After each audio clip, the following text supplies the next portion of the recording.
குறிப்பாக முன்னாள் இராணுவ தளபதி நவரேன இருக்கார் இல்லைங்களா, அவர் வந்து ஒரு புத்தகம் எழுதியிருக்கார், நினைவுகள். எப்பவுமே பெரிய அதிகாரிகள் அரசியல்வாதிகள் அவங்க நினைவுகளை எழுதுவாங்க இல்லையா. அப்போ அந்த புத்தகத்தில் வந்து ஒரு சில ஆண்டுகளுக்கு முன்பு அந்த கல்வான் பள்ளத்தாக்கில் சைனாக்கும் நம்ம ஆர்மிக்கும் பெரிய தகராறாகி பயங்கர போர் வரக்கூடிய சூழலில் வந்து அப்புறம் அது பதட்டம் தணிஞ்சது. அப்போது நம்ம 21 பேர் இறந்துட்டாங்க, நம்ம இராணுவ வீரர்கள் வீர மரணம் அடைந்தார்கள். அப்போ சீனா வந்து ஒரு கொஞ்சம் பகுதியெல்லாம் நம்மள்த பிடிச்சி வச்சுருக்குது.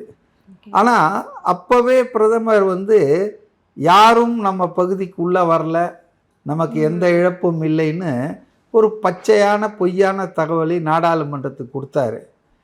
அது வந்து பெருமையாக பேசுபடும் பொருளாச்சு. சைனான்ற வார்த்தையே அவருக்கு குறிப்பிடவே இல்லை என்டையர் மிஷனில், அந்த அவருடைய ஸ்பீச்சில். அதனால் வந்து எதிர்கட்சிகள் வந்து அது கடுமையாக குற்றம் சொன்னாங்க, குறை கூறினாங்க. பட்டு இத்தனை வருஷம் கழித்து அந்த நேரத்தில் இராணுவ தளபதியாக இருந்தவர் தன்னுடைய நினைவு குறிப்புகளில் தான் தனித்து விடப்பட்டதாகவும், அரசாங்கம் வந்து இந்த விஷயத்தில் மிகப்பெரிய ஃபெயிலியர் ஆயிடுச்சு, நம்ம தோல்விக்கு காரணம் அரசாங்கம் இந்த கையாண்ட விதம்தான் இராணுவத்துக்கு ஏற்பட்ட பின்னடைவுன்ற மாதிரிலாம் எழுதியிருக்கிறத அவர் படிக்க ஆரம்பித்த உடனே சபாநாயகர் வந்து இல்லை அதை படிக்கக்கூடாது அப்படின்னு சொல்லி சொன்னார்.